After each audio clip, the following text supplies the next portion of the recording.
Why Miami can beat Alabama? Let me explain. Growing up as a kid, yeah. All a nigga wanna have was a Burberry scarf and $3 in my pocket. Instead I got beat with a switch, but I don't give a fuck, but it's on my body. Scars all up on me, but I run around from everybody. Life lesson learned, I better learn from this bitch, nobody. She pushed me around, she didn't give no motherfucks about it. She broke my heart 3 times, but I ain't getting... What is up, everybody? It is JT Sports. I am back to you guys with another video. So allow me to vent for the next couple of minutes to you. So for those of you guys who follow college football, you will know that the Miami Hurricanes' first game of the upcoming 2021 college football season is going to be against the reigning defending national champions, Alabama. Now, if you were to go up to a random bystander on the street and you say, hey, do you watch college football? And they tell you, yeah. And you ask them, hey, who do you think is going to win? Alabama, Miami. They most likely will say Alabama. Then you go up to them and you ask them, okay, why do you believe Alabama is going to win?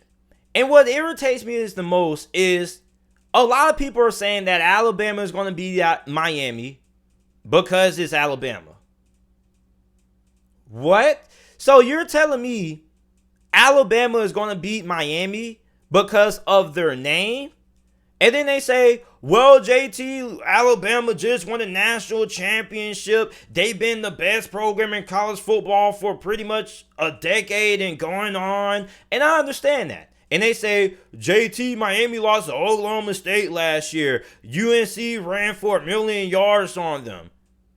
What does name recognition, program tradition, and history have anything to do with this upcoming season? You see, that's a problem that a lot of people have.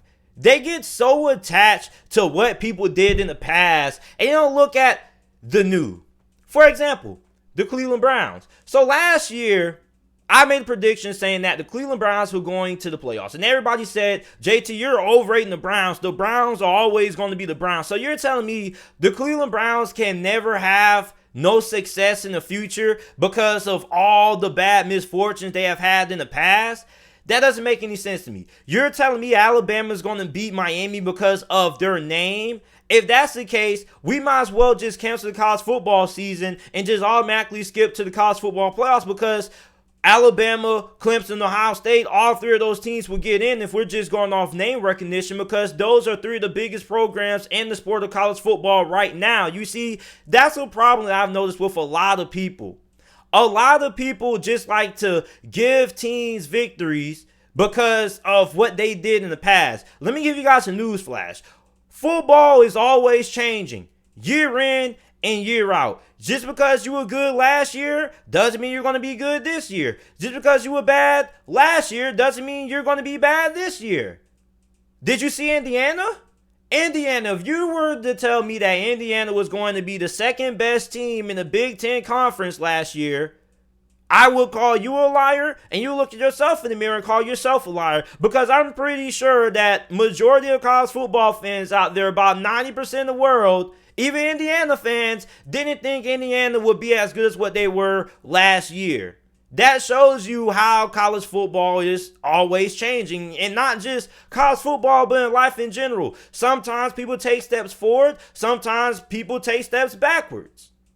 Life is always changing.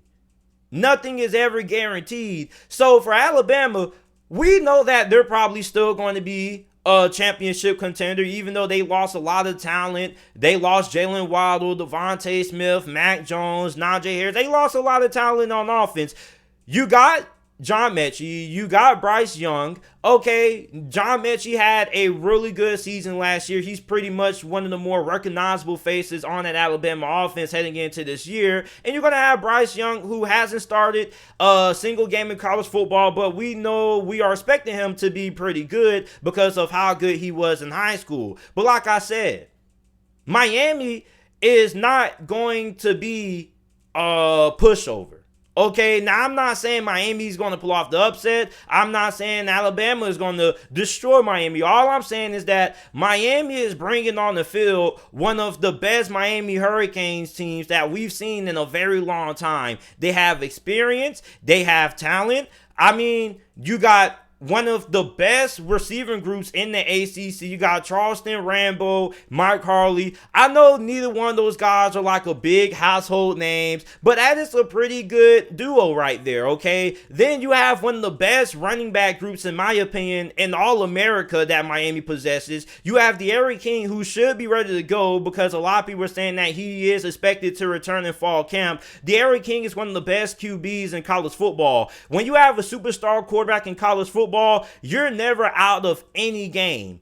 Ever. And when you look at Alabama, that offense, yeah, they may have a lot of young, talented new guys coming up, but at the same time, they do have a lot of inexperience. And if there was a time that you would want to play Alabama, if you had Alabama, you had a chance to pick when you would play Alabama, it most likely would be earlier in the season. Because when you're early in the season, you got to think, you're going into September, week 1 of college football. You haven't really had any real game other than against yourselves in the spring game. So most of the time, there's going to be a lot of sloppy football. There's going to be some miscommunication. There's going to be some errors.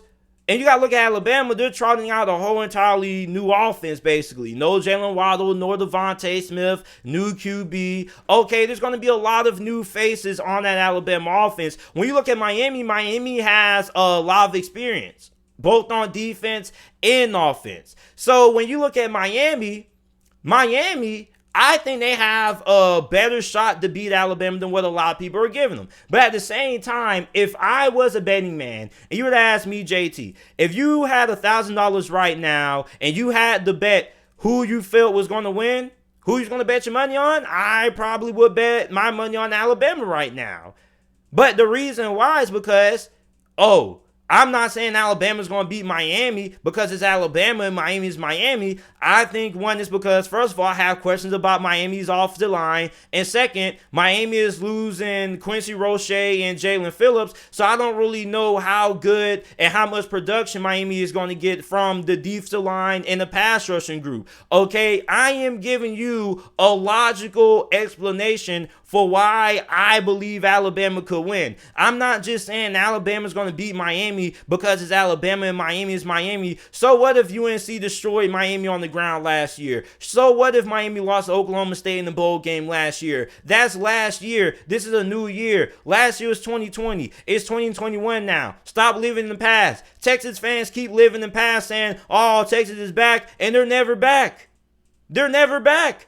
So if we were just automatically assigning wins to programs based on their names, then there would be no reason to watch Auburn versus Alabama, because Alabama is a bigger name. There would be no reason that watch Ohio State versus Michigan, because we're just going to give Ohio State the victory because of their name. That's why name doesn't mean anything. What you did last year doesn't mean anything. What you did last year is last year. It is a new season.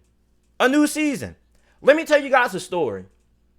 So back in middle school, this was 8th grade. I played for this middle school called Eugene J. Butler, right?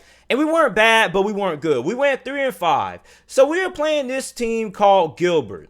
Now, Gilbert at the time was the best middle school team in Jacksonville. As a matter of fact, at that time, they've went a decade without losing a single regular season game. They were undefeated in the regular season for a decade. They never lost. So in the locker room before the game, Coach heard all the players saying, we're going to get smashed. We don't stand a chance. We're playing Gilbert. So Coach Grant came out there. That was his name, Coach Grant. Shout out if you're watching this, Coach Grant. One of the best coaches I had.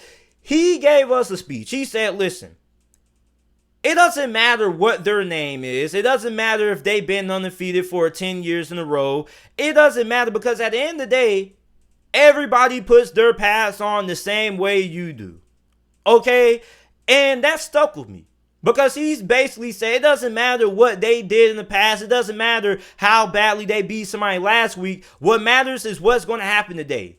Now, we lost that game 45-7.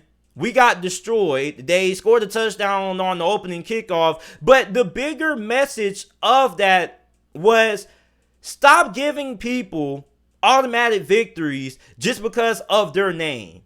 Because name doesn't mean anything. At the same time, You can't go off what somebody did last week. You can't go off what somebody did a month before. You can't go off what somebody did a decade ago. You have to go off what is in front of you right now. And what is in front of you right now is a new Alabama team. What's in front of you now is a new Miami team. Every team in college football is not going to be the same team they were last year. You're going to have players that leave. You're going to have players that stay. You're going to have a team that was good last year that could be bad this year. You're going to have a team that was bad last year that may be good this year. College football is always changing. I'm not saying Miami is going to pull off the upset against Alabama. All I'm saying is, if you're telling me that Alabama is going to beat Miami, you have to give me a better argument other than the argument that, oh, Alabama's going to beat Miami because it's Alabama. It's just a name. Your name doesn't affect your play on the field. Your play on the field affects how people perceive your name and how well respected you are. That's all I'm saying. I'm not making any predictions. All I'm saying is I'm just venting my frustrations because I don't understand why people keep saying Alabama's going to beat Miami because of their names. Give me reasons why Alabama is going to beat Miami. You can say Alabama's going to beat Miami because, well, Miami has question marks at the offensive line position. Okay, they have question marks when it comes to the pass rush. They may not be able to get consistent pressure on Bryce Young. Okay, that's understandable. Give me a logical explanation other than your logic being Alabama's going to win because they're Alabama. That's all I'm saying. Make sure that you like the video, subscribe to the channel for more college football videos and NFL content. Thank you guys for watching. And also make sure that you guys follow me on my social media platforms. Instagram and Twitter is down the link in the description. JT Sports _.